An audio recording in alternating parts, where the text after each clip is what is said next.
네안데르탈인은 현생 인류와 아주 비슷한 형태를 지니고 있었는데 약 20만 년 전에 출현해서 3만 년 전쯤에 지구상에서 사라졌습니다.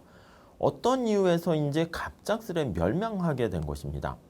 털복숭이인 네안데르탈인은 전형적으로 원숭이의 얼굴을 하고 있었으며 우락부락한 모습과 툭 튀어나온 눈은 멍청해 보이기까지 했습니다. 그런데 뇌 용량이 현대인과 거의 비슷하거나 약간 더 컸다는 점을 고려해 보면 지능이 그렇게 떨어진 것도 아니고 불과 도구를 사용할 수 있었고 매장하는 풍습도 가지고 있었습니다.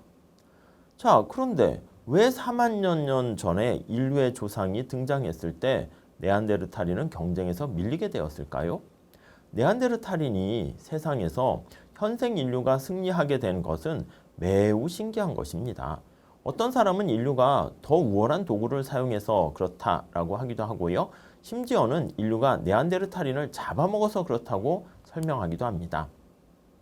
그러나 최근 인류학계에서는 인류의 승리 비결이 바로 더욱 효율적인 경제체제를 가지고 있었기 때문이다 라고 설명합니다. 교환과 분업을 통해서 효율성을 높일 수 있었기 때문이라는 것이죠. 당시 인류는 활발한 교환 활동을 한 것으로 알려져 있습니다. 어떤 지역에서 발굴된 석기들 중에는 그곳에서 전혀 생산되지 않는 것이 포함되어 있는 것도 있었고, 내륙 지방의 주거 유적에서는 조개 껍질 같은 장식이 발견되는 경우도 있었던 것입니다. 이러한 교환은 분업과 전문화로 이어지고 그 결과 효율적인 경제체제를 구축할 수 있었던 것입니다. 반면에 네안데르탈인은 서로 간에 교역을 했다는 흔적과 증거가 전혀 없었습니다. 자급자족을 해야 했기에 인류에 비해서 효율성이 떨어졌습니다. 인류와 네안데르탈인의 특성은 거의 비슷하고 유일한 차이는 바로 교환과 분업을 한다는 것이었다고 볼 수 있겠습니다. 이를 감안해서 컴퓨터 시뮬레이션을 한 연구가 있습니다. 이때 생산과 소비를 할 수 있는 양은 교역을 한 경우가 훨씬 더 많았고요.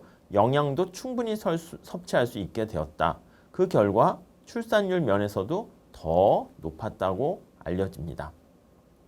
결국 인류는 네안데르탈인보다 교역과 분업을 통해서 생존해서 승리할 수 있었던 것입니다.